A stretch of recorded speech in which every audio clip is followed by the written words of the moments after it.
Welcome back to the discussion of work, power, and energy. As we said, in today's session, we are going to discuss conversion of energy from one form to another and conservation of mechanical energy. So, first of all, conversion of energy from one form to another. For that, before we go to the conversion part, if you remember the statement of the conservation of energy can neither be created nor be destroyed. It can be converted from one form to another. So whether this is true, whether energy can be converted to one form to another, this one we are going to discuss today. So first example is from mechanical energy to few examples we'll discuss. Remaining you can search it out of your own. From mechanical energy to heat energy. This is a very common example. When you rub two hands together, mechanical energy, the palms get heated up, the mechanical energy gets converted to heat energy. This is the first example. Mechanical energy to sound energy. When a drum is beaten, then mechanical energy gets converted to sound energy. Third example is mechanical to electrical energy. So in a dynamo, there is a device called dynamo where mechanical energy delivered in the form of rotational energy, rotational kinetic energy, is converted to electrical energy from the dynamo. This dynamo we apply in the power stations also. In the power stations, the mechanical energy of the water or the steam gets converted to electrical energy. Now, the second conversion, electrical energy to mechanical energy, sound energy, heat, light and sound, and magnetic. So electrical energy to mechanical energy. This is in case of a motor in the fan, washing machine, in a mixer grinder. There the electrical energy is getting converted to mechanical energy. Electrical to sound, the second example. Electric bell, electrical energy gets converted to sound energy. Third example, heat energy.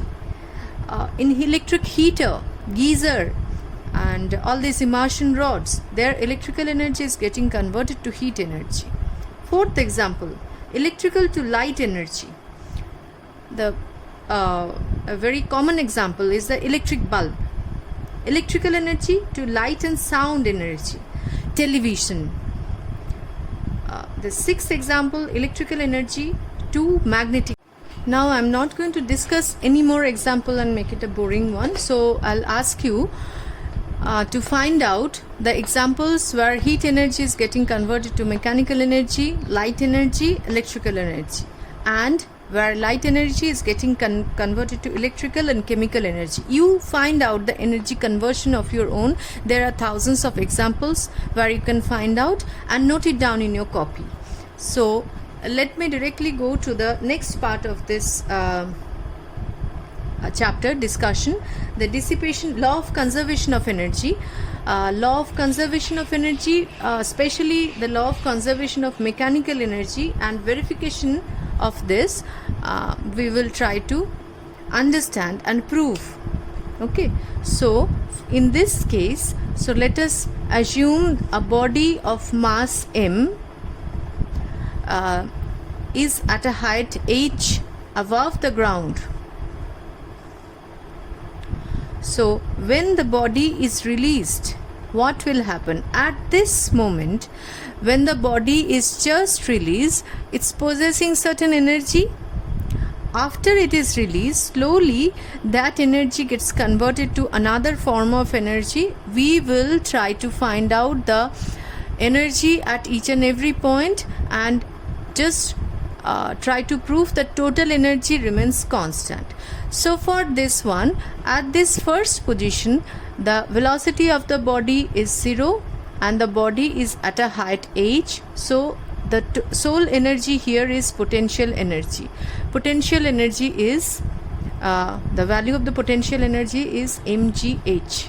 So, and as the velocity is 0, kinetic energy is 0. So the total energy is mgh.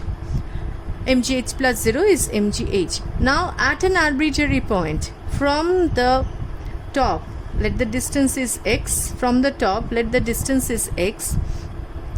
Now at any arbitrary point we'll find out the total energy.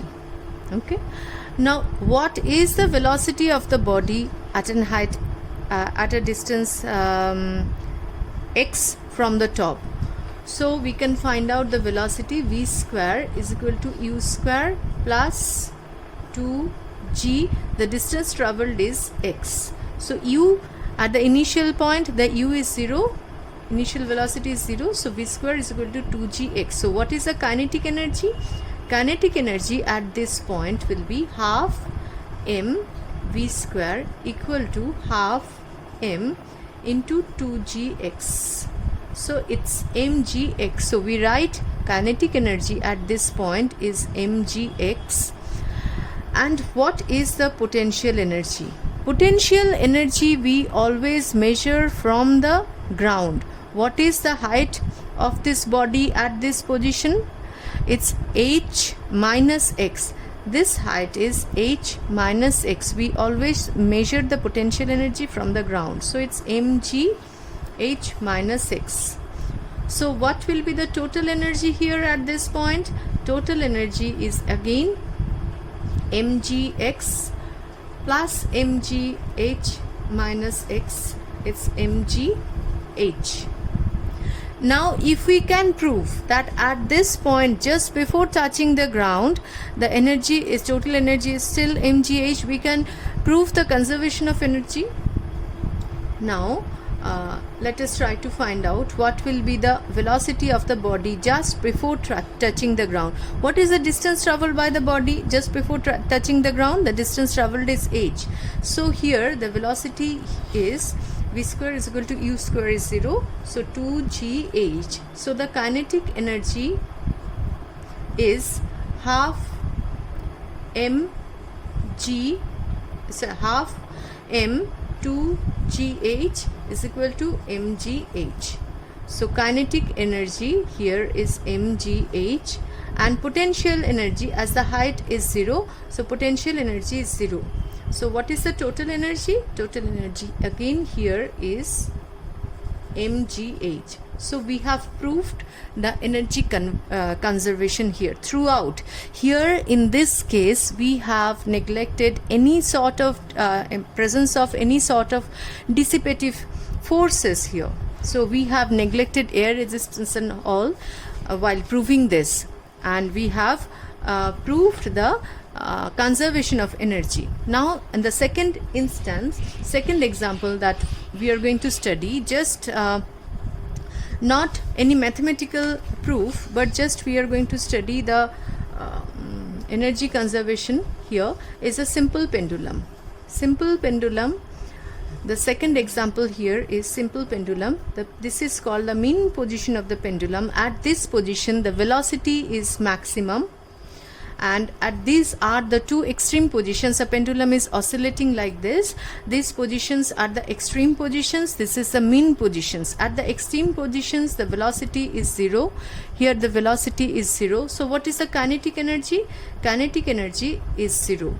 At the extreme positions kinetic energy is 0. At the mean position kinetic velocity is maximum, so kinetic energy is maximum.